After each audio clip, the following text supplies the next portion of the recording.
Stacy Reeves pressed both arms around her swollen belly and leaned her cheek against the rotting wooden wall of the garden shed. The silk of her red gown, chosen with such careful hope for tonight, had soaked through at the hem, and the cold had long since stopped feeling like cold. Now it simply felt like nothing, like the slow erasure of a person. She whispered to the curve of her stomach, "Stay with me, little one, just stay with me." Each contraction of frost around her ribs made the words harder to form. The straw beneath her knees was brittle and gray, offering no warmth, only the illusion of something living. Through the single gap in the planked door, she could see the amber glow of the Mateo estate blazing against the mountain dark. 500 yards. The distance between a woman dying in silence and 500 guests drinking aged scotch beside a fireplace that cost more than her childhood home. Inside, she knew, the music still played. Inside, Genevieve Sterling was still smiling. "You're watching from where today? Drop a comment and let us know where you are and what time it is as you watch this unfold. If you believe no one, especially a mother carrying new life, should ever be treated as something disposable, hit that like button and subscribe. You are exactly who this story was made for." She had trusted the smile. That was the part that would haunt her if she survived long enough to be haunted by anything. "Come, darling," Genevieve had said, her diamond earrings catching the chandelier light as she took Stacy's arm with the practiced warmth of a woman who had spent decades perfecting the performance of kindness. "There's something at the edge of the grounds I want to show you. A Mateo family heirloom. Dino would want you to see it before the formal announcement." Stacy had gone. Of course she had gone. Because for 8 months she had been trying, carefully, quietly, at great personal cost to her own dignity, to belong to this world that Dino Mateo had pulled her into like a tide pulling a girl from a shore she had only just learned to stand on. She had been a waitress at Regale, a midtown restaurant that kept its prices high enough to ensure the people Stacy served never had to think about what anything cost. She'd been 23, paying off her mother's hospital debt in installments that barely dented the principal, wearing non-slip shoes and a practiced smile, when she first noticed the man at table 9 who always sat with his back to the wall. He never spoke to her beyond his order. He tipped in cash. Exact. Always the same amount, more than she deserved by any calculus of service, less than what he could clearly afford to leave without noticing. She didn't know, then, what Dino Mateo was. She learned the way most people learned things about Dino, gradually, and then all at once. By the time she understood the shape of the empire she had stepped inside, the import holdings, the protection arrangements, the men who stood outside whatever room he occupied with the stillness of weapons at rest, she was already carrying his child. Already wearing a ring that Genevieve Sterling had, in a room full of witnesses, smiled at with the precise expression of a woman watching something she intended to take back. Dino had given Stacy everything except the one thing she actually needed: armor. He had bought out her family's debts before she even knew they were in danger. He had quietly relocated her younger brother from a neighborhood that would have consumed him. He had placed a discreet security detail outside her mother's apartment without ever mentioning it. He did these things the way he did everything, without asking, without explaining, with the absolute conviction of a man who had learned, very early, that the world only protected what it feared losing. What he had not done was warn her about Genevieve. What he had not done was teach her the grammar of cruelty that passed as conversation at these gatherings. The particular way a woman like Genevieve could dismantle you with a compliment, escort you to your ruin with her hand on your elbow, lock a door behind you, and walk back into the light without a single thread of her composure disturbed. The padlock had clicked into place, with a sound like a period at the end of a sentence. Stacy had not screamed. She'd been too stunned. And then, when the shock receded and she understood what had happened, understood that she was locked in a garden shed in the mountains in December in a dress designed for dancing, she had not screamed because she was already shivering too hard to get enough air.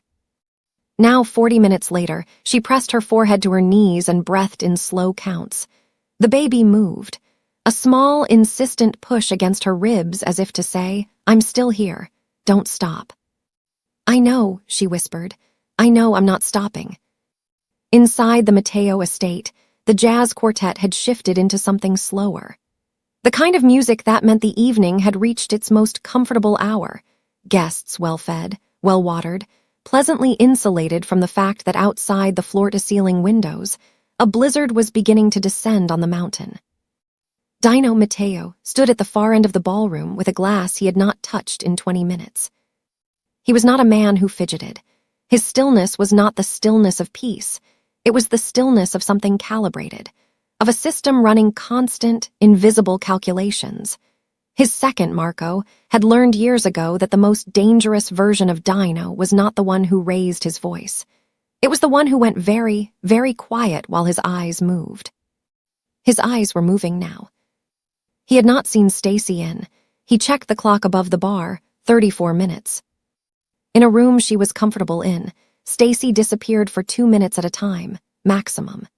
She gravitated back to him with the naturalness of a compass finding north, not out of dependency, but because, as she had once told him with the straightforward honesty that had first undone him, "You're the only person in any of these rooms whose face I actually understand." 34 minutes. He set the glass down on a passing tray without looking at it. Across the room, he found Genevieve Sterling standing in a cluster of women near the Champagne Tower, her posture the relaxed posture of a person who had already won whatever game she had been playing. She was laughing at something. The laugh reached her eyes, which meant it was genuine, which meant she had a reason to feel victorious. Dino felt something shift in the architecture of his chest, something old, something that had been built over a very specific kind of wound. He crossed the room in 14 steps. He did not stop to excuse himself through the cluster of guests. They parted. They always parted. He stopped in front of Genevieve Sterling and looked at her with the expression that his enemies, the ones still alive to describe it, called the look of a man measuring the distance between where you were standing and where you would fall. He said one thing. "Where is she?" It was not a question. Genevieve's smile didn't falter. She was too well-trained for that, but something behind it did. A single micro-contraction of the muscles around her eyes. The tell of a person who had prepared for many responses and had not prepared for the speed of this one. She opened her mouth. Dino was already walking toward the back of the estate, toward the grounds, toward the dark edge of the property where the mountain pressed close and the lights from the manor barely reached. Marco fell into step beside him. "Boss, get the car warm. We don't know where." "I know where." He didn't slow down. "I know exactly where someone like her would put someone like Stacy, and I know exactly why." He pushed through the service exit. The night hit him like a wall, wind-driven snow, temperature dropping fast, the kind of cold that had intent behind it. He didn't button his jacket. He moved across the snow-covered grounds with the focused velocity of a man who had long ago stopped thinking of himself as something that weather could inconvenience. And then, through the dark and the white and the howl of the wind, he heard it. Small, faint, but unmistakable to him, the way a single note is unmistakable to the person who loves the instrument. A voice, her voice, low and steady and impossibly, heartbreakingly calm, the way she got when she was terrified but had decided that being terrified was not an option she could afford. He found the shed. He saw the padlock. And something in Dino Matteo, something that had been carefully, architecturally contained for the better part of 20 years, detonated. The sound he made was not a word. It was the sound a man makes when every controlled, deliberate, ruthlessly managed part of him collapses inward at once, and what is left underneath is something that civilization has spent centuries trying to domesticate and never fully managed. He ripped the padlock free with his bare hands. The wood splintered. The door swung. The flashlight from Marco's phone swept the interior, and what it illuminated, his fiancée, 8 months pregnant, curled in frozen straw, her silk dress translucent with cold, her lips edging toward the color of the winter sky outside, went into Dino Matteo like a blade through a gap in armor he hadn't known existed. He was on his knees in the straw before he had processed the decision to move. "Stacy," his voice, stripped of everything except the one frequency underneath it that he never used. "Stacy, look at me." Her eyes opened. Dark, exhausted, wet with cold and something that might have been relief so large it had nowhere to go. "I told you," she said, and her voice shook only a little, "that I would be fine." "You are not fine." "I was trying to be optimistic." He wrapped his jacket around her in a single motion and lifted her, all of her, the weight of her, the future of her, against his chest and stood. Behind him, he heard Marco on the phone. The words medical team and now and I don't care what it takes. In front of him, through the snow and the dark, the lights of the Mateo estate blazed on, full and golden, indifferent. Not for much longer. Dino walked back through the blizzard carrying what was his, and with every step, the part of him that had built an empire from nothing and bent entire systems to his will was already, quietly, methodically, with the cold patience of a man who never needed to raise his voice when he could simply end things, composing a list. Genevieve Sterling was at the top of it. Everyone who had looked away was below her. The estate doors opened ahead of him. The music stopped. 500 people turned. Dino Mateo walked into the light carrying his pregnant fiancée and looked at the room with eyes that had already decided everything.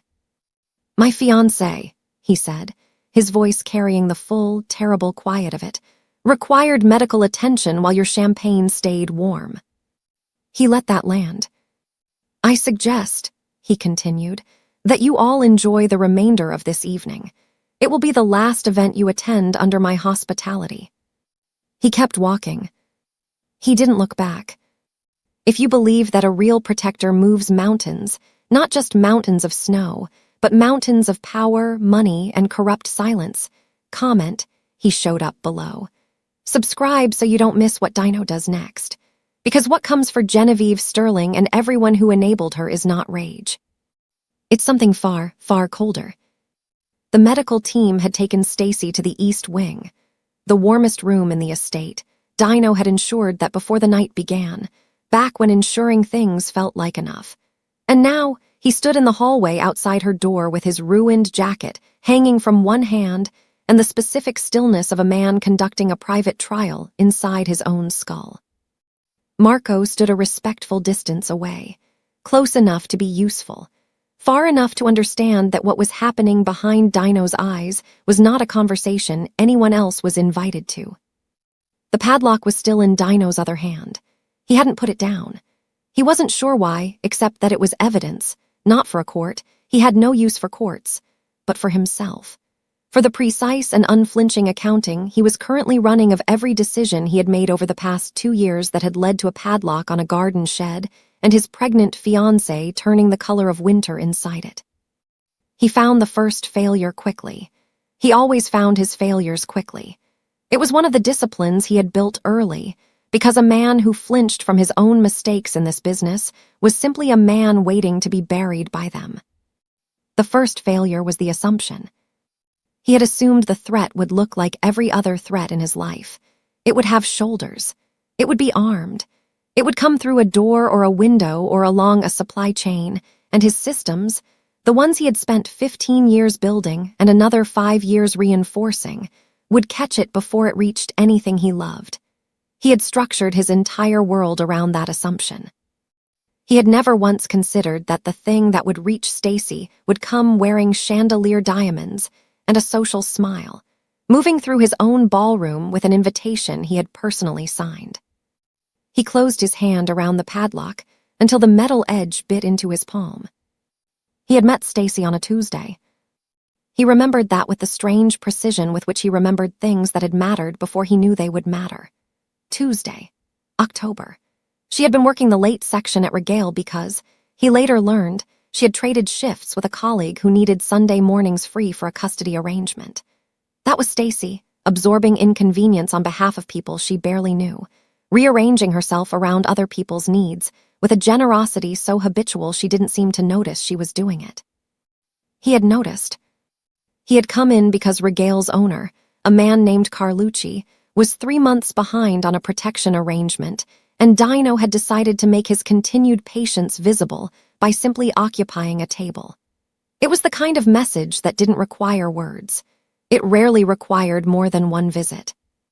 Stacy had taken his order without the performance most people produced in his presence, the careful overhelpfulness of someone who recognized him and was managing their fear in real time. She had simply looked at him with dark, level eyes and asked if he'd decided. And when he hadn't, she had said she'd come back, and she had, and there had been nothing in her face except the professional attention of a person doing her job well. He'd left the tip in cash. He always left cash, habits built for reasons that predated Stacy by decades, but that first night, the amount had been less a calculation than a reflex, an acknowledgement of something he hadn't named yet. He came back on Thursday, and the Thursday after that. By the fourth visit, he knew her name from Carlucci's reservation system, knew she was paying down a debt in her mother's name, and knew, from the particular way she moved through a room, scanning exits, nodding faces, rearranging her posture when certain tables were seated, that she had grown up somewhere that made you careful. Somewhere that had taught her that ease was not something the world offered to people like her, that you earned your safety in increments, and you never fully trusted it. He recognized that. He recognized it the way you recognize a scar that matches your own. He did not approach her. That was never how Dino operated. He simply began, quietly and without announcement, to remove obstacles from the perimeter of her life. The debt in her mother's name was acquired and absorbed into a holding company she would never think to trace. Her brother's situation, a young man making the kinds of friends that only ever led one direction, was resolved through a conversation Dino had with the relevant parties that his brother never knew had happened. A security arrangement was placed on the building where her mother lived, invisible, unobtrusive, simply there the way a wall is there, not announcing itself until something tries to come through it. He told himself it was because she was connected to Carlucci, and Carlucci was connected to him, and protecting adjacencies was sound operational logic. He almost believed it. Then she had come to him, not knowing any of it, not the debt, not her brother, not the quiet architecture of protection he had built around her life, like a man laying foundations before anyone has agreed to the house. She had come to him because a colleague had gotten into a situation with a man who wasn't listening to the word no, and someone at Regale had told her that Dino Matteo was the kind of person who could make certain men understand certain things with a single phone call. She had sat across from him, in this same estate in the library, which was the room he used for conversations that required a door, and she had looked at him with those same level eyes and said, "I need to ask you for something, and I need you to know that I understand what asking you for things probably means, and I'm asking anyway because she has no one else." He had made the phone call. He had also, for the first time in longer than he could accurately calculate, sat across from another person and felt the specific internal disruption of someone who had gotten through a perimeter he'd stopped thinking of as a perimeter because he'd stopped imagining anything could breach it. That had been the second failure. He understood now, standing in the hallway with the padlock in his hand. Not the falling in love. He had no case against that, and he was honest enough with himself not to manufacture one. The failure was believing that love, combined with infrastructure, was sufficient, that if he removed every threat he could perceive, he had removed every threat, that the map of danger he had drawn from a lifetime of operating in violent systems was a complete map. It was not a complete map. It had no entry for a woman like Genevieve Sterling, for the violence that moves through social rooms in silk, and with a smile, that leaves no fingerprints because its weapons are invitations and implication, and the precise exploitation of a good person's desire to belong. He had built walls against men with guns. He had not built walls against cruelty that wore the same perfume as the guests and knew which doors were unwatched because it had been attending these events for 15 years. That stopped tonight. Not because Dino Matteo was a man prone to emotional declarations, but because he had stood in a shed in the snow holding a woman who should have been untouchable and understood, in the wordless, cellular way that real understanding arrives, that the empire he had built had a blind spot, and the blind spot had almost cost him everything. He put the padlock in his jacket pocket. He pushed open the door to Stacy's room. She was awake. Of course she was awake. The doctor was speaking. She was listening with the focused, composed attention of a woman who had decided, somewhere between the shed and here, that she was done being a person things happened to. She looked up when he entered. He crossed the room and sat beside her and took her hand, the cold still in her fingers, the warmth only beginning to return, and he held it with both of his and said nothing for a long moment. Then, I missed something. She looked at him. Yes. I won't miss it again. She was quiet for a beat. Outside, the blizzard pressed against the windows. Then she said, with the particular steadiness he had loved in her before he even admitted he loved her at all, I know you won't, but Dino, I need to be part of how you fix it, not protected from it, part of it. He looked at her for a long time. Yes, he said finally. And somewhere in the west wing of the estate, behind the closed doors of a gathering that had gone very quiet, Genevieve Sterling was still smiling. For now. Stacy had told him the outline of it in the medical wing, her voice flat and factual in the way it got when she was processing something by refusing to perform it. She had given him the sequence. The smile, the invitation, the walk, the click. But Dino had not been there. And so what had actually happened, the texture of it, the specific cruelty of it, lived only in Stacy's memory, turning over and over in the dark like something that hadn't yet decided what shape it would leave behind. It had begun with a compliment. That was how Genevieve always began. Stacy understood that now, in retrospect, with the clarity that arrives only after you have survived the thing you failed to see coming. But at the time, standing near the fireplace in her red gown, one hand resting on the curve of her belly, watching the room move around her with the practiced awareness of a woman who had learned to read social, whether the way sailors read actual weather. The compliment had felt like something else. It had felt like an opening. You look extraordinary, Genevieve had said, materializing at her elbow with the smooth inevitability of someone who had been navigating these rooms since before Stacy knew they existed. Up close, Genevieve Sterling was the kind of beautiful that required infrastructure, the right light, the right bone structure, the right decades of maintenance, and she wore it with the unconscious authority of a woman who had never once considered that it might not last. Pregnancy suits you. Some women lose themselves in it. You haven't. Stacy had said thank you. She had meant it carefully. I wanted to find a moment with you tonight, Genevieve continued, her voice dropping to the register of confidence, of shared intimacy, of two women talking beneath the noise of the room. Before the announcement, before everything becomes official and public and you know how these things get, loud. A small, conspiratorial smile. I thought there was something you should see first, something Dino would want you to know about as his future wife. And there it was, as his future wife. The phrase placed with surgical precision, because it acknowledged the title while simultaneously reminding Stacy, in the specific frequency that only another woman would hear, that the title was new and provisional, and that the woman standing before her had a prior claim on this world that no ring could simply erase. Stacy had looked across the ballroom for Dino. He was in conversation near the far windows, his back partially angled away. The kind of deep focus engagement that she knew from experience meant he was listening to something that required all of him. She had not wanted to interrupt. She had not wanted to be the woman who couldn't manage 30 minutes of a gala without needing to locate her fiancé like a child needing a parent. She had told herself that later. You were trying not to be a burden, as if that were a character flaw and not simply who she was, a woman who had spent so long managing everything alone that asking for help still felt like an imposition she needed to justify. She had gone with Genevieve. They had moved through the estate together, through the long corridor behind the main hall, past the family portraits that Stacy had studied on previous visits like a student preparing for an exam she hadn't been given the syllabus for. Genevieve narrated as they walked, the history of the Mateo estate, the winter galas that had been held here for 4 generations, the traditions that the family upheld with the particular reverence of people who had built their identity around continuity. She spoke of Dino's grandfather, his father, the estate's place in the landscape of the city's history, and Stacy had listened and felt, despite everything, the specific ache of wanting to belong to something with that kind of depth. The service door at the back of the corridor opened onto the rear grounds.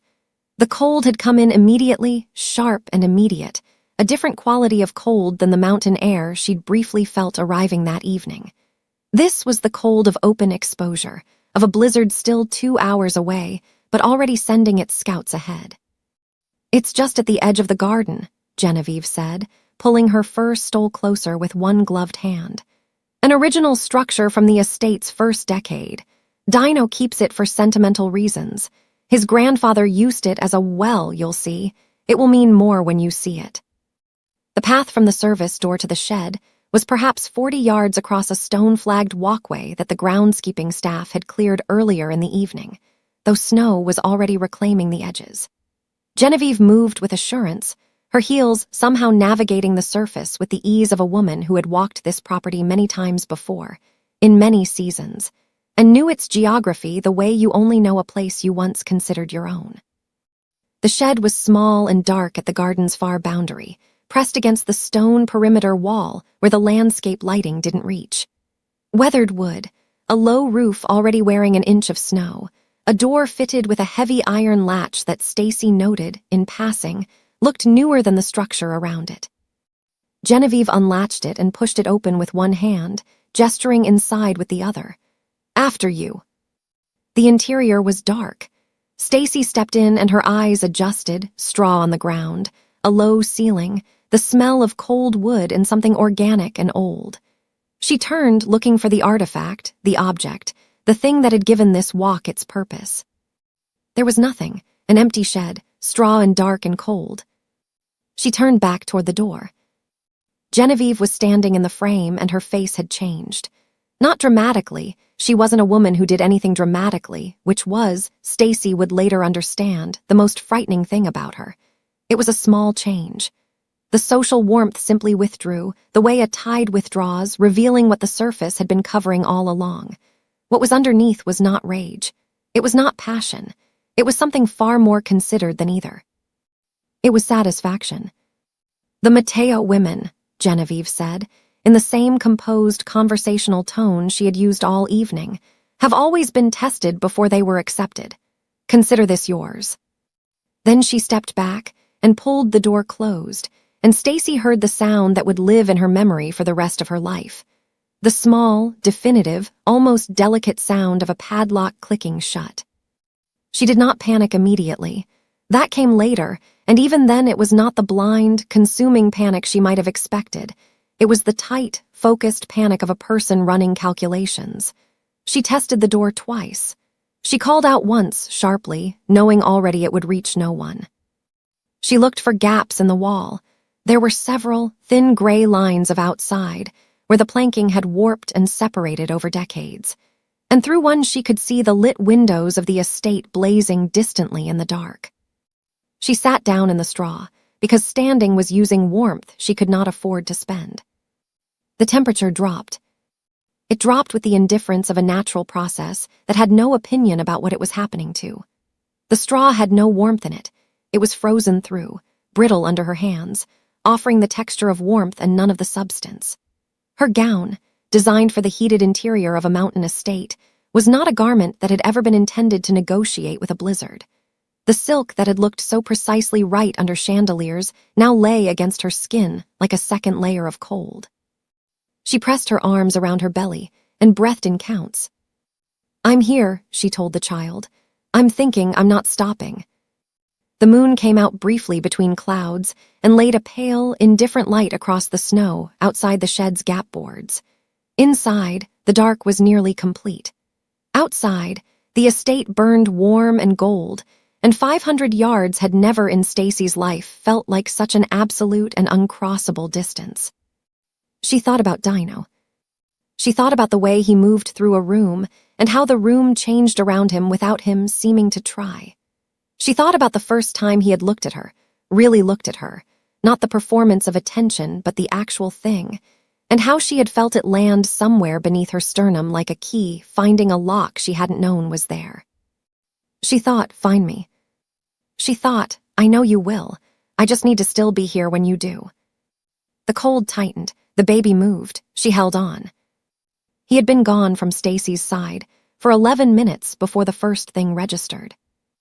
Not her absence. He would catch that at 14 minutes, when his eyes made their automatic sweep of the room and found nothing to land on. What registered at 11 minutes was smaller than that. A frequency. A change in the atmospheric pressure of the evening that his body detected before his conscious mind had assembled the data into language. It was the quality of Genevieve Sterling's stillness.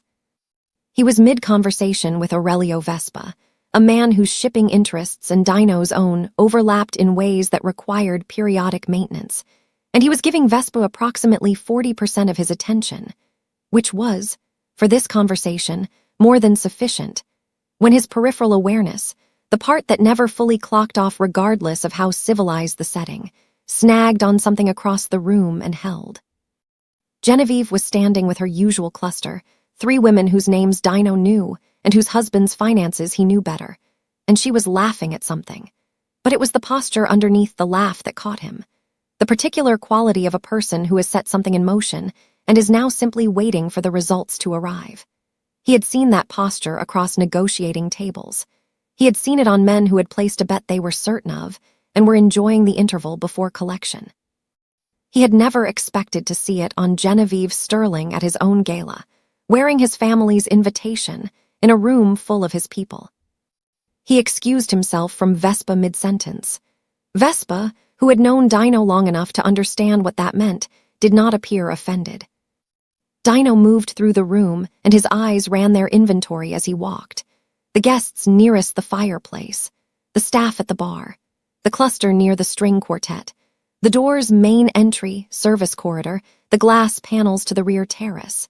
He was counting and cataloging without appearing to do either, the way a man does when the habit has been built over enough years that it no longer requires conscious instruction. Stacy was not in the room. He stopped this understanding from becoming anything premature. She could be in the bathroom. She could have stepped into the library. She had mentioned earlier that the heat near the east fireplace was making her lightheaded, and she might have found a quieter corridor to stand in for a few minutes, the way she sometimes did at these events, recharging in private, then returning composed, never complaining, never asking for accommodation she hadn't been explicitly offered. He found Marco near the service entrance. One question, one answer.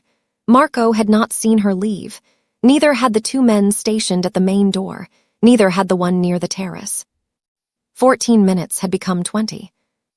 Dino turned and looked at Genevieve Sterling across the length of the ballroom, and she was still wearing that smile. And the smile, now that he was looking at it directly and not in peripheral, was the smile of someone who believed they had already won. Something in the architecture of his control developed a crack. He walked toward her, and the room divided ahead of him the way rooms did, not because anyone was instructed to move, but because the human animal has an instinct for the approach of something that has stopped negotiating with its surroundings and is simply moving through them. Guests stepped aside. Conversations paused. The quartet did not stop playing, but the nearest musician missed a note. He stopped in front of Genevieve and looked at her and said, "Where is she?" Not a question. He had explained this to himself already in the 14 steps it took to cross the room. Questions implied the possibility of being misled, and he was not in a position to be misled right now, and he knew it. The crack in his control was widening, and if Genevieve gave him a performance, if she produced confusion, innocence, the careful theatrical architecture of a woman with nothing to hide, he was not certain what the crack would become. Genevieve held his gaze for 2 seconds. In those 2 seconds, he watched her run her own calculation, assessing him the way she assessed everything, for utility, for leverage, for the angle from which he could be most efficiently managed. She had been running that calculation on Dino Matteo for the better part of a decade, and she had always, until this precise moment, believed she understood the results. She opened her mouth. He was already walking. Not toward the main door, not toward the library or the east corridor or any of the civilized interior spaces where a missing woman might politely be found. He was walking toward the service corridor, toward the back of the estate, toward the outside, because he had looked at Genevieve's smile and understood, in the wordless, absolute way that men who have operated in dangerous systems understand things, that whatever had been done to Stacy had been done where no one would see it, where the warmth didn't reach, where the lights of the party were visible but not accessible, where you put something you wanted to disappear for a while. Marco was behind him, then beside him, then falling back because Dino's pace had shifted into something that wasn't compatible with side-by-side. He heard Marco on the phone, medical team, rear grounds, now, and was grateful for the efficiency without breaking stride to say so. The service door hit the exterior wall when he pushed it. He didn't look back at the damage. The cold received him without ceremony. The blizzard's advance had arrived, snow falling hard and sideways, the wind carrying it in sheets that reduced visibility and cut through his shirt with the specific contempt of weather that doesn't recognize rank. He registered all of this and moved through it because weather was not the problem. Weather was simply what was currently between him and Stacy. He crossed the stone path, his dress shoes finding no grip on the re-icing surface, not caring, compensating without thinking about compensating. The garden's perimeter wall was a dark line ahead through the snow, and beyond it, against it, pressed into its shadow. The shed was a low, darker shape that he had walked past 100 times without once looking at directly. He was looking at it now. He was looking at the padlock. New hardware on a rotting door. Heavy-gauge steel on a structure that was otherwise being quietly reclaimed by time and weather. Someone had planned this. Someone had purchased a padlock, brought it here, attached it to this door with premeditation and intent and the cold organizational logic of a person who had thought through every step. The crack became something else. It became the specific internal detonation of a man who has spent 20 years building control precisely because he knows what lives underneath it and has enough self-knowledge to understand that what lives underneath it is not safe, is not measured, is not the kind of thing that negotiates or qualifies or concerns itself with collateral, and who has just been handed a reason to let it out. He took the padlock in both hands. Marco arrived beside him and started to reach for the tool kit he carried, the one with the pick and the cutters, and Dino said nothing because there was nothing to say and pulled, and the hasp tore free of the rotting wood with a sound like something breaking that had needed to break for a long time. The door swung open. The flashlight from Marco's phone swept the interior and found her red dress and dark hair and arms wrapped around her belly, her face the color of the snow outside, her lips edging toward a shade that sent a spike of pure unmediated terror through Dino Mateo's chest in the half-second before she opened her eyes. He was in the straw before he had processed moving. Stacy. Her eyes opened, found him. He had seen men die. He had been present for it in circumstances that did not allow for the luxury of looking away, and he had learned, not quickly, but thoroughly, to receive those images without letting them become the kind of thing that found you later in the dark. You built a room for those things, and you put them in it, and you locked the door, and you did not, if you were serious about surviving in the world he occupied, spend time listening at the keyhole. He was not prepared for this. He was not prepared for the specific quality of her stillness, the way she was conserving herself, had clearly been conserving herself for however long she had been in here, rationing breath and movement with the focused discipline of someone who had understood very quickly that warmth was a resource with a finite supply, and she needed to spend it only where it counted. Arms around her belly, chin down, knees drawn as close as the pregnancy allowed, every unnecessary motion eliminated. She had done the math of survival in a silk dress in a frozen shed, and she had been doing it alone, and that knowledge went into Dino like something structural failing.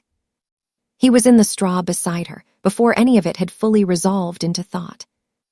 Up close, in the narrow beam of Marco's flashlight, she was worse than the doorway had shown. Her lips had lost their color almost entirely. They were the pale, bluish gray of something the cold was in the process of claiming, and the skin along her bare arms and shoulders had taken on the waxy translucence that he recognized. From context, he had no desire to revisit, as the body beginning to withdraw from its own surface. Redirecting, protecting the center, protecting what mattered most. Her hands were still wrapped around her stomach. Even here, even now, Even at the edge of what her body could sustain, her hands had stayed in place. Something tore open in Dino Mateo's chest that he was fairly certain was never going to close the same way again. "Stacy!" His voice came out wrong, stripped of the register he used for everything.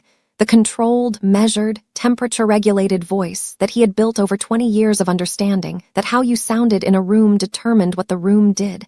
And what came out instead was something from underneath all of that. Raw and immediate and not caring at all what it revealed. "Stacy, look at me." Her eyes opened. Slowly, with the particular effortfulness of someone whose body was beginning to make executive decisions about what was and wasn't worth the expenditure. They found his face in the dark, and something in them shifted, a focusing, a return, like a signal that had been fading suddenly finding its source again. She looked at him the way she had always looked at him, directly. Without the performance of an emotion she didn't feel or the concealment of one she did.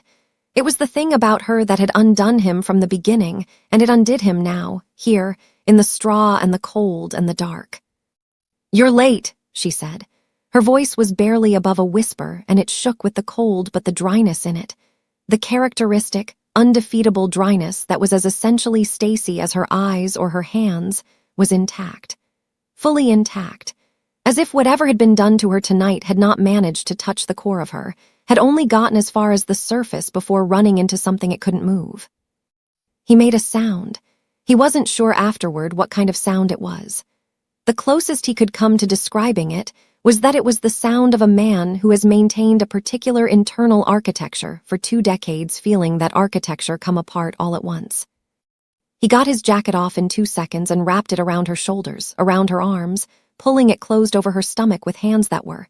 He noticed this from a strange, objective distance, as if observing himself from slightly outside, not entirely steady.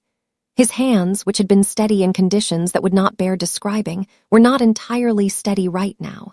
He registered this and did not try to correct it. There was no performance to maintain here. There was only her. He pulled her toward him and she came, leaning into his chest with the small, exhausted surrender of a person who has been holding a weight alone for too long and has finally been given permission to put it down. He wrapped both arms around her and pressed his mouth to the top of her head and said nothing for a moment, because there was nothing yet that language was adequate to. The cold of her went through him, through his shirt, through his skin, into his chest. And he held her tighter as if pressure alone could transfer warmth, as if the heat his body had been effortlessly producing all evening in a warm ballroom could be given directly to her and the child she was carrying. Marco was in the doorway. Medical team inbound, 90 seconds. Dino heard this as information and nodded once and returned his full attention to the woman in his arms. "The baby," he said, not a question, a prompt, because he needed to hear it from her. "Moving," she said against his chest. "About 10 minutes ago, kept moving, he's stubborn. He gets it from you." She made a sound that was almost a laugh, and the almost laugh went through him like something electrical. "I'm going to remind you that you said that. I want you to." He pulled back just enough to look at her face. Up close, in the thin light from the doorway, with his jacket wrapped around her and the warmth beginning, barely, just barely, to return to the surface of her skin, she looked like what she was. A woman who had been put through something designed to break her and had simply, characteristically, refused. Her hair was tangled, and there was a red mark on her cheek from where it had rested against the wall, and her mascara had tracked 2 clean lines down each cheek that she hadn't bothered to wipe away. She was the most extraordinary person he had ever been in a room with. He had known this for 2 years and had found various practical and operational ways to avoid saying it directly, because saying it directly meant something about vulnerability, about exposure, about the specific terror of loving something you know can be used against you.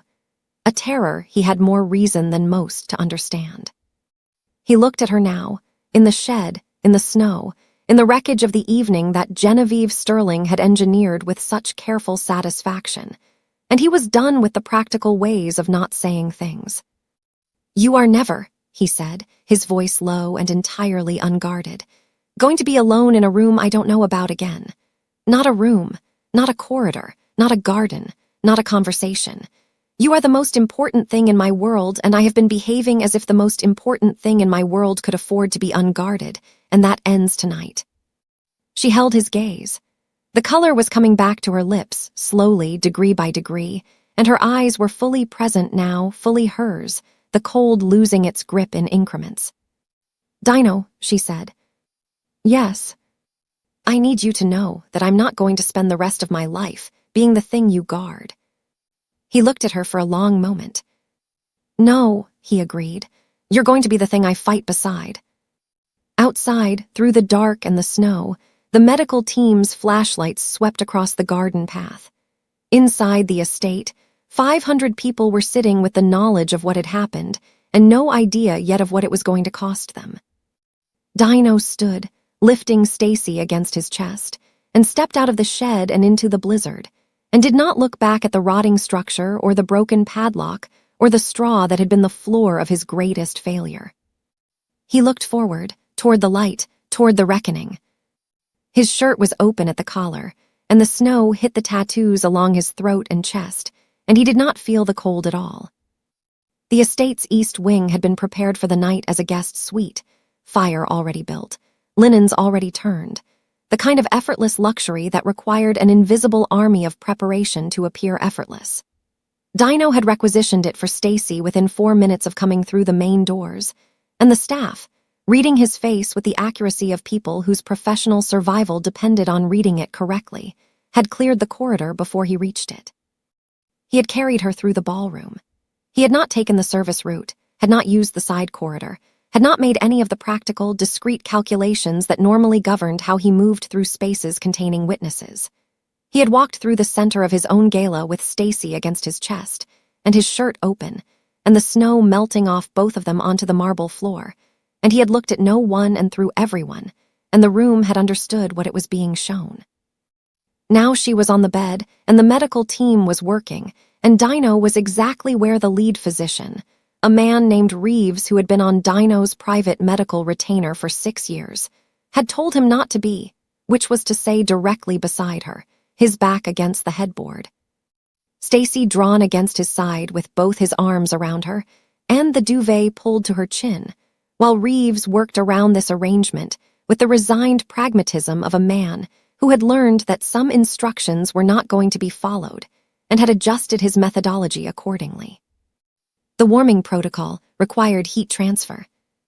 Reeves had explained this in clinical terms: core temperature, peripheral vasoconstriction, the specific risks to a 3rd trimester pregnancy of prolonged cold exposure.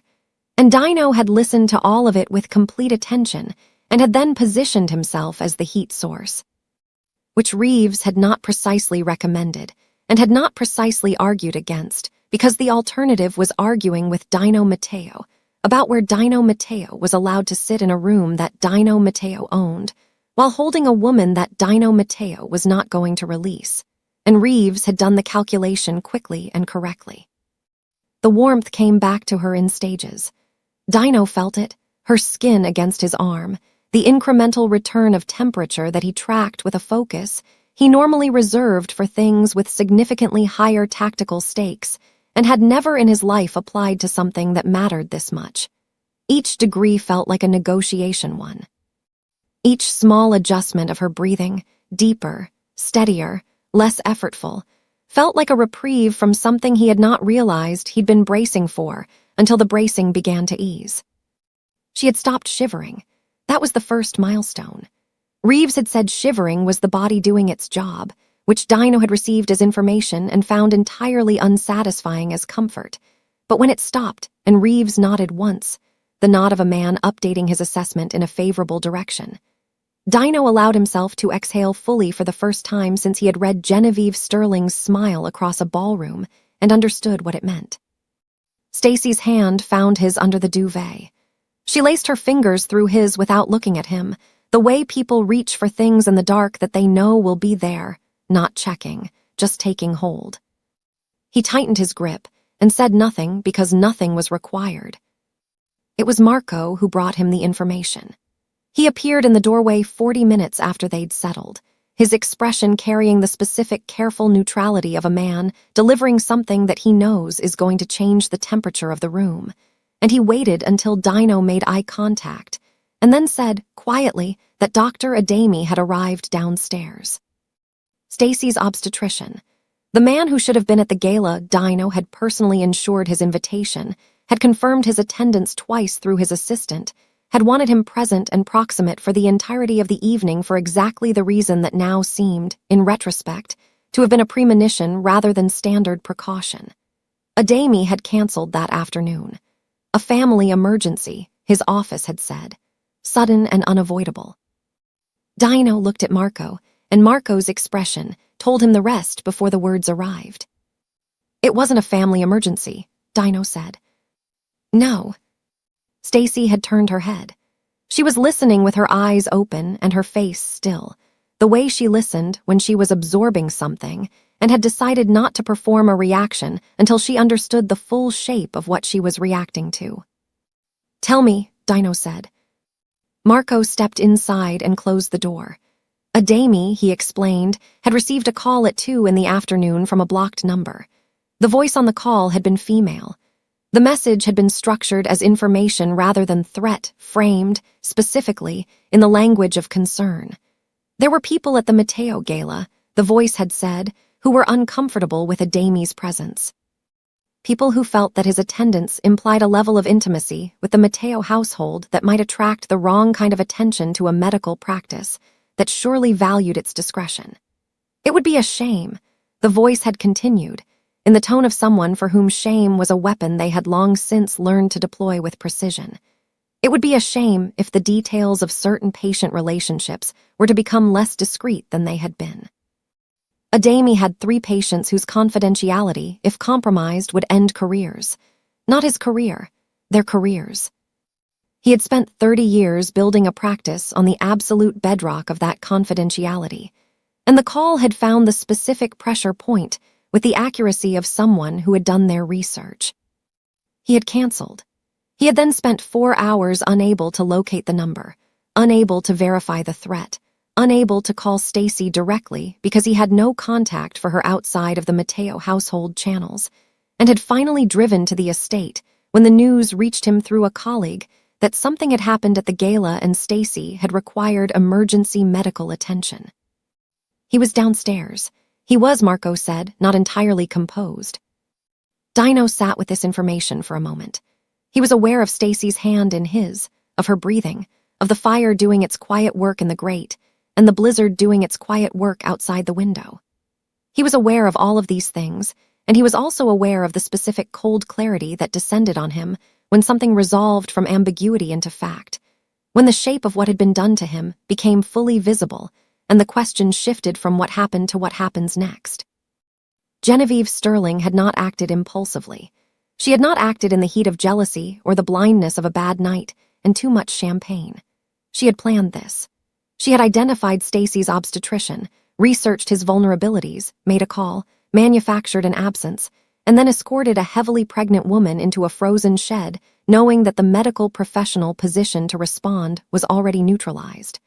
She had built a system designed to produce a specific outcome. She had tried to take 2 lives. She had simply used cold and isolation and the precision removal of medical support rather than anything that left a mark on her own hands. Send Adami up, Dino said. His voice was the quiet voice. The one that meant the decision had already been made and what followed was purely administrative. And find me everything there is to find on the Sterling family's holdings, every asset, every account, every arrangement, formal and informal, that connects them to anyone in this city. Marco nodded and was gone. Stacy had not released his hand. She turned her head to look at him now, fully, and her expression was not the expression of a woman who had been frightened into compliance or shocked into passivity. It was sharper than that. It was the expression of a woman who had been sitting in a frozen shed running calculations and had arrived at several conclusions that she had been waiting for the right moment to share. She called Adami, Stacy said, not a question. Yes. She didn't just want me cold and alone out there. She paused, and the pause had weight in it. She wanted to make sure that if something went wrong with the baby, the person who could fix it wasn't in the building. Yes. Stacy looked at the ceiling for a moment. The fire moved in the grate. Outside, the blizzard pressed against the glass with the steady, indifferent persistence of something that had no opinion about what was happening on the other side of it. Then this wasn't jealousy, she said. This was attempted murder. Dino said nothing. He didn't need to. The answer was in the hand he was holding, the temperature still returning to it degree by careful degree, the child moving beneath the duvet in the small, assertive way that had apparently decided to be his father's child after all. Dino. Yes. I want to be in the room when you take her apart. He looked at her. At the firelight on her face and the absolute, undefeatable steadiness in her eyes, and the woman she was in the process of becoming right in front of him, not despite tonight, but partly because of it, the way certain metals only reveal their true composition under extreme heat. You, he said, will be at the head of the table. People like Genevieve Sterling build their safety on the silence of the people they've harmed and the complicity of the people they've bought. If you believe the truth should always find its way into the light, subscribe, and comment, the truth always comes out. Because what comes next for the Sterling family is not a scandal. It's a reckoning. The guests were still there. That was the first thing Marco confirmed, and he reappeared in the doorway of the East Wing, 40 minutes after Adami had completed his examination, and delivered the verdict that had allowed Dino to breathe like a complete human being for the first time since he had read Genevieve's smile across a ballroom. The baby was stable. Stacy's core temperature had normalized. There was no indication of early labor, no compromise to the pregnancy that rest and warmth wouldn't address. Adami had said all of this with the careful precision of a man who understood the weight of the room he was in, and Dino had listened to every word and then sat alone with the information for approximately 90 seconds before the quiet clarity returned, and he stood up. The guests were still there because no one had told them to leave, and because the particular social paralysis of 500 wealthy people who have witnessed something they don't have a framework for had kept them in place, milling, murmuring, refilling glasses, with the nervous automaticity of people who needed something to do with their hands, while they waited to understand what the evening had become. Genevieve was among them. Marco confirmed this too. She had not attempted to leave. Whether this was confidence or calculation, the decision of a woman who believed that staying in place was less incriminating than flight, Dino neither knew nor particularly cared. She was there. That was sufficient. He buttoned 2 buttons of his shirt, not all of them. He didn't have time for all of them, and he wasn't, in any meaningful sense, in a buttoning shirt's mood.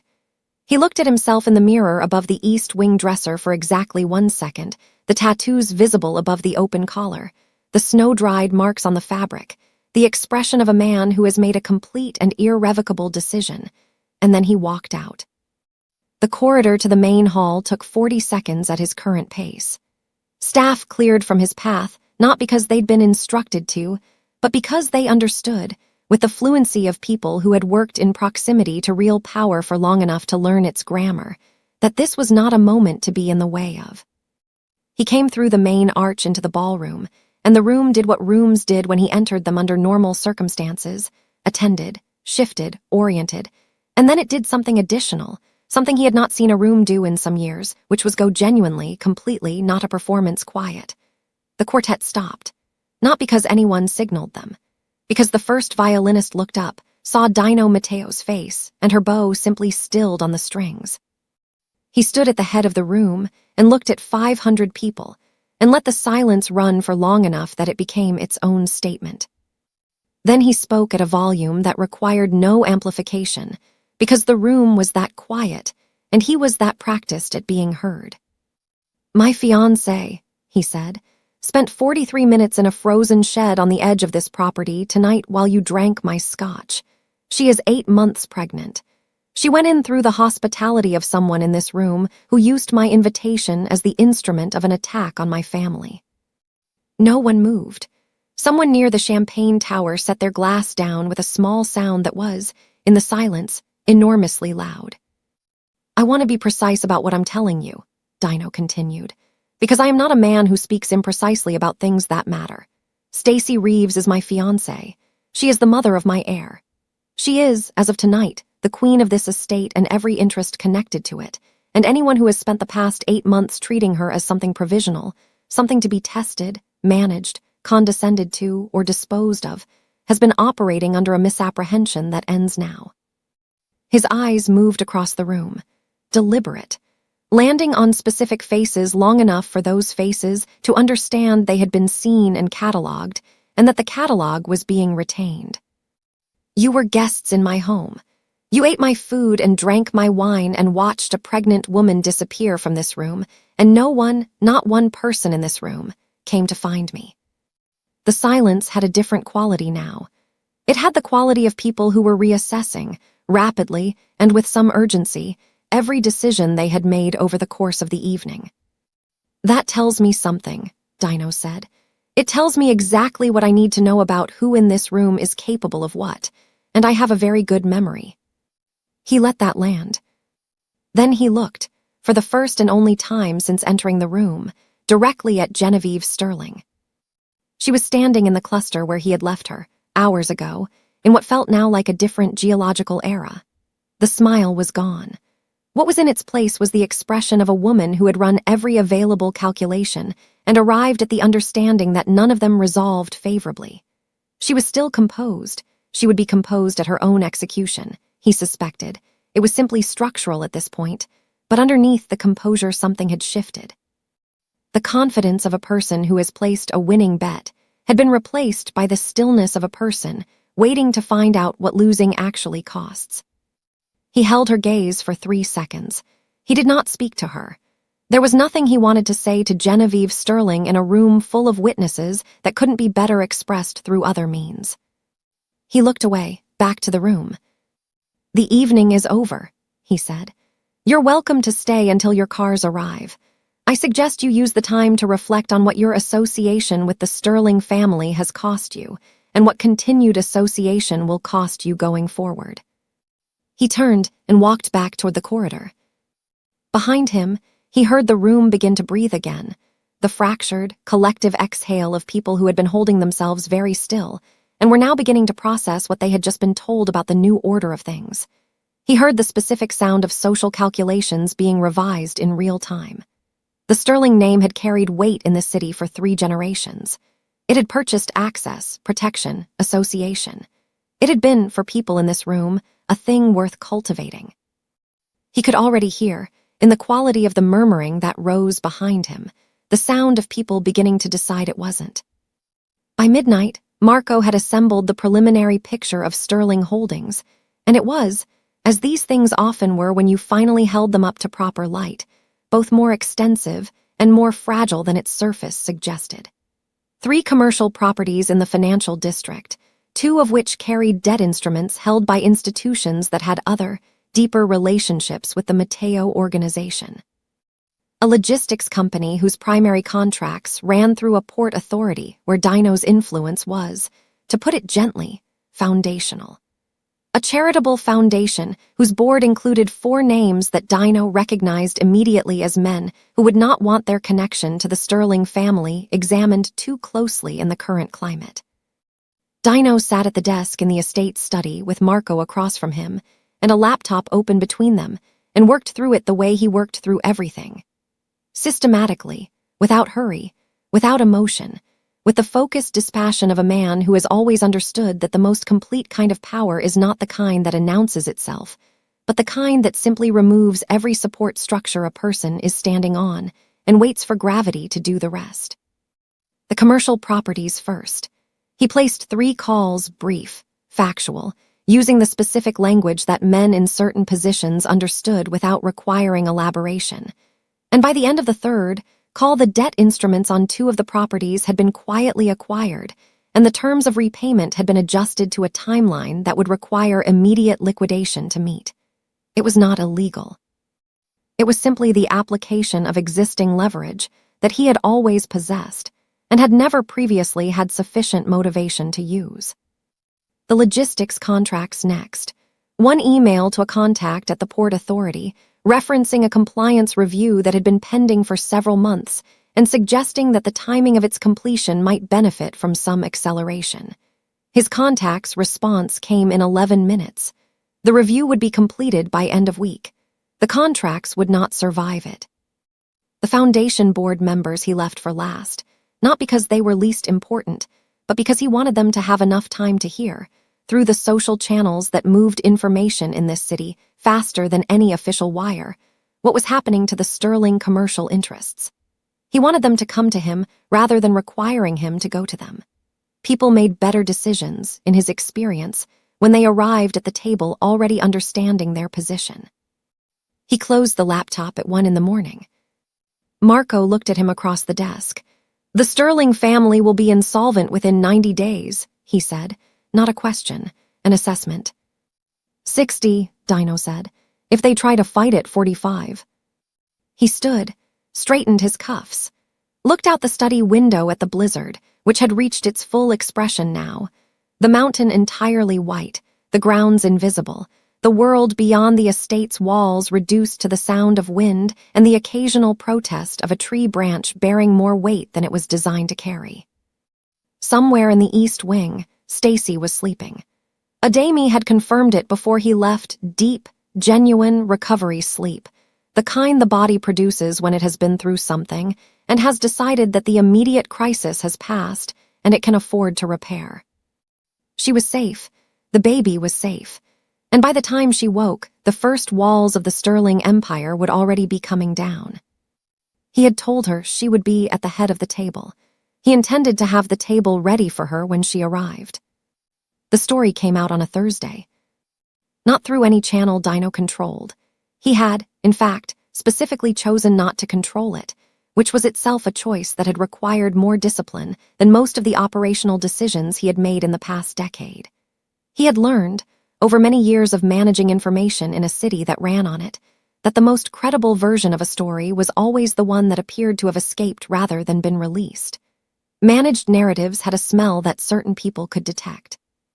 This one needed to smell like truth, which meant it needed to move the way truth moved, sideways and human, and slightly out of anyone's control. It had begun with Adami. Not his testimony, that remained protected, and would remain protected, because Dino honored the structures that had served him even when he was dismantling others. But his presence at the estate that night, his emergency arrival, his examination of a patient who had been found in a hypothermic state in a garden shed, had been observed by enough members of staff that the outline of the evening had become, within 48 hours, the most discussed private event in the city's social circuit. By Thursday, a journalist at a mid-market publication with a reputation for accuracy and a well-documented history of covering the intersection of old money and new harm had the shape of the story and was asking for comment. The Sterling family's publicist released a statement on Friday morning. Dino read it at the kitchen table of the estate's private residence wing, not the formal dining room, not the study, but the kitchen, where Stacy had taken to eating breakfast since her recovery because, she said, the kitchen felt like something that belonged to people rather than to an institution. He had not argued with this. He had, in fact, found himself eating breakfast in the kitchen every morning since, which was not a habit he had previously held, and which he intended to continue indefinitely. He read the statement and set his phone face down on the table and poured himself more coffee and said nothing for a moment. Stacy, who was eating toast with the focused appreciation of a woman whose appetite had returned with considerable force after 3 days of recovery, looked at his face and then at the phone and then back at his face. "Show me," she said. He turned the phone over and slid it across the table. She read it. He watched her read it.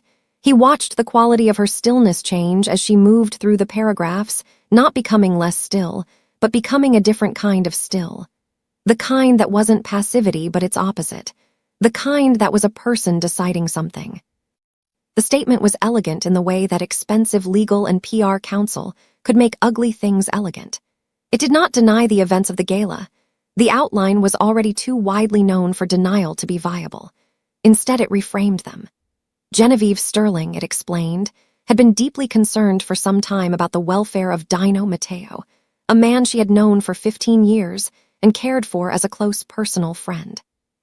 She had observed, with growing anxiety, what she characterized as his increasing isolation from the people who knew him best, driven by his relationship with a woman whose background and motivations gave cause for serious concern. The walk to the garden shed had been, the statement explained, an attempt at a private conversation, a genuine effort to understand Stacy's intentions toward Dino and the Mateo legacy before the formal engagement announcement made such conversations impossible. What had happened afterward was a terrible misunderstanding, a door that had latched accidentally in the wind, a situation that Genevieve had been devastated to learn had escalated as it had. She wished Stacy and the baby nothing but health and happiness. She hoped, in time, for the opportunity to repair what had been broken by this unfortunate series of events. In the final paragraph, presented as context rather than allegation, the statement noted that Stacy Reeves had, prior to her relationship with Dino Mateo, been employed in the service industry while managing significant personal debt, and that it was perhaps understandable, given this background, that the pressures and expectations of the Mateo family's social world might have caused her to misinterpret certain situations. No malice was intended. None, Genevieve hoped, would be assumed. Stacy put the phone down. She picked up her toast and took a bite and chewed it thoughtfully and looked out the kitchen window at the grounds, still white from the blizzard, the garden shed visible at the far edge of the property, small and dark and structurally unimpressive, an entirely ordinary piece of rotting wood that had no business being the thing her life had nearly ended in.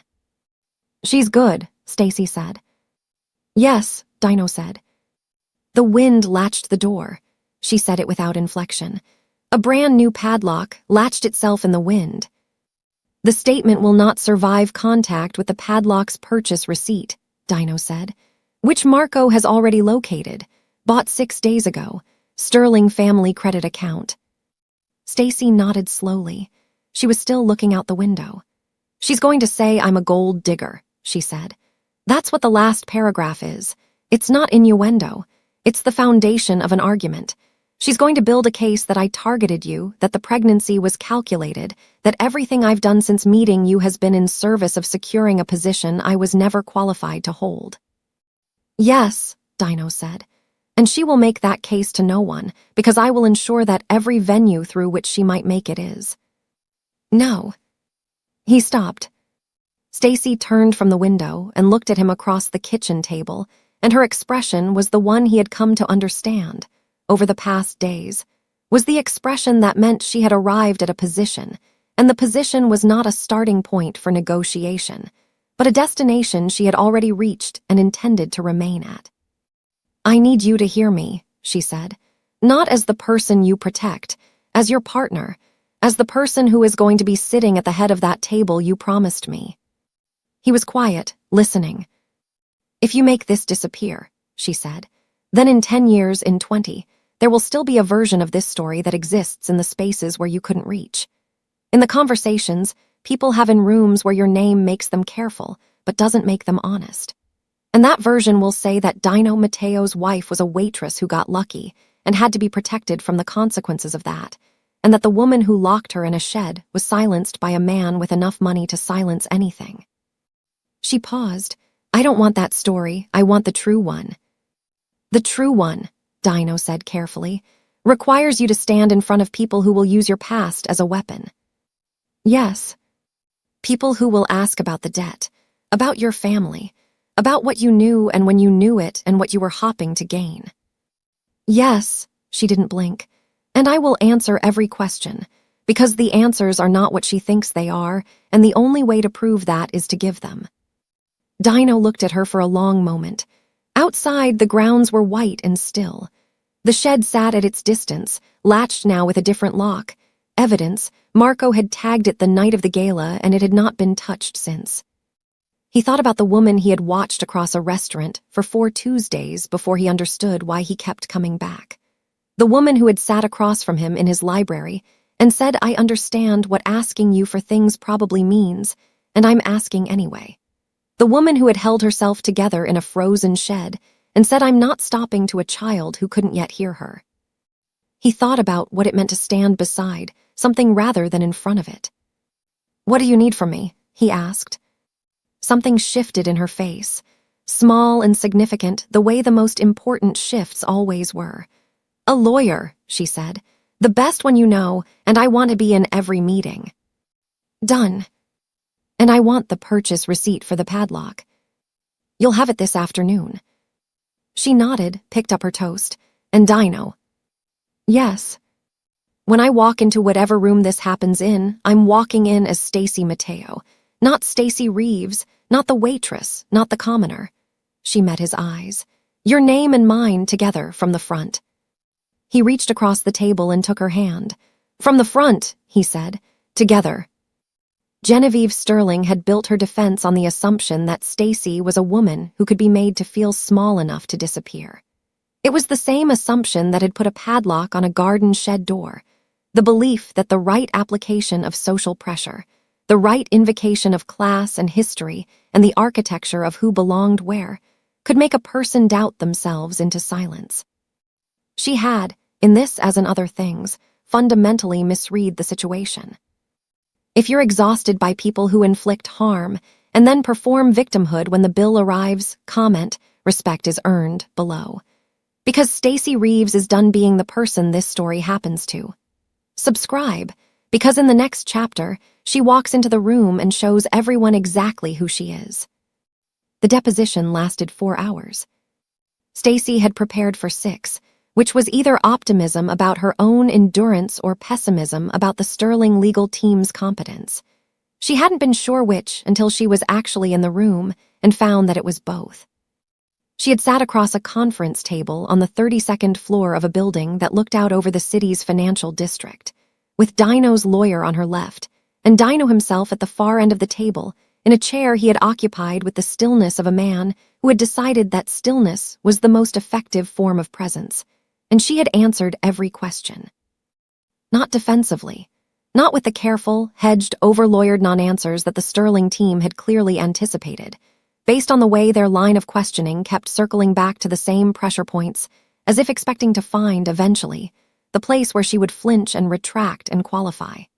She answered directly, in complete sentences, with the specific texture of someone who was telling the truth, and knew that the truth, in this instance, was an entirely sufficient weapon. Yes, she had been a waitress. She had also been putting herself through a business degree at night and managing her mother's medical debt and trading shifts with colleagues who needed Sundays free, and doing all of this without complaint or performance, because that was simply what the situation required, and she was a person who dealt with what the situation required. Yes, she had known who Dino Mateo was before their relationship began. She had learned, gradually, and had made her own decisions about what that meant, with full information and full agency, as an adult woman who was capable of making her own decisions about her own life. Yes, she had accepted his support. She had also told him, on 3 separate recorded occasions, her lawyer produced the timestamps, that she wanted to contribute to the household in concrete terms, and had been the one to initiate the conversation about her formal role in the Mateo family's legitimate business interests. The padlock receipt sat in a folder on the table for the duration of the deposition. Sterling's lawyers looked at it the way people look at something they wish they could make disappear and have accepted they cannot. By the time the 4 hours were done, the shape of the counter-narrative was complete. Not Dino's narrative, not the story of a powerful man protecting a woman who couldn't protect herself. Stacy's narrative. The story of a woman who had been targeted precisely because someone had looked at her and seen someone who could be broken, and had been wrong about that in every possible direction. The civil case was filed the following week. It did not go to trial. The Sterling family's legal team, working with the significantly reduced resources of a family whose commercial interests had been in active liquidation for 3 weeks, reviewed the evidence and advised settlement. The settlement was not small. Stacy donated the entirety of it to a fund for women experiencing domestic and social violence, which she announced publicly, in her own name, with a statement she had written herself, and which Dino had read once and handed back without changing a word. The nursery had been Dino's project first. He had begun it, she learned later, 6 months into her pregnancy, without telling her, had requisitioned the room at the south end of the residence wing, the one with the best morning light, and had spent 2 weeks working with a designer before deciding, reportedly within a single conversation, that he didn't want a designer and wanted to do it himself, which had apparently surprised the designer considerably and Dino not at all. She had found it by accident in her 7th month, had pushed open the door expecting a linen closet, and found instead a room that was 3/4 finished. Walls painted a soft, warm white, a crib assembled in the corner with the focused precision of a man who had read the instructions more carefully than they had perhaps ever been read. A rocking chair positioned near the window at exactly the angle that caught the morning light. A shelf half filled with books that she recognized as the kind of books a person bought after spending time thinking about what they wished they'd had as a child. She had stood in the doorway for a long time.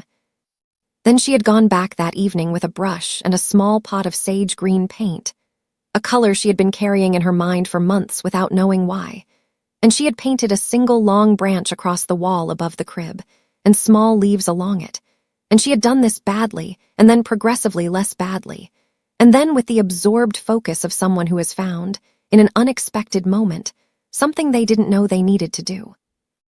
Dino had found her on the floor in paint-covered clothes with the branch half-finished and had sat down beside her without a word and held out his hand for the brush. She had looked at him.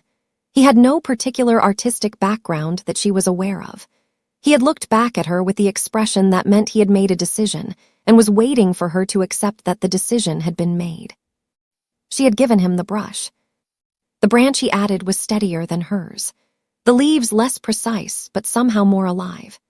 They had worked in silence, passing the brush back and forth, adding to the thing together in the easy, wordless way of people who have learned each other's rhythm and no longer need to narrate it, until the wall above the crib was covered in something that looked like a tree that had grown there, imperfect and specific and entirely theirs. The call came at 4:17 in the morning on a Tuesday. Dino was already awake.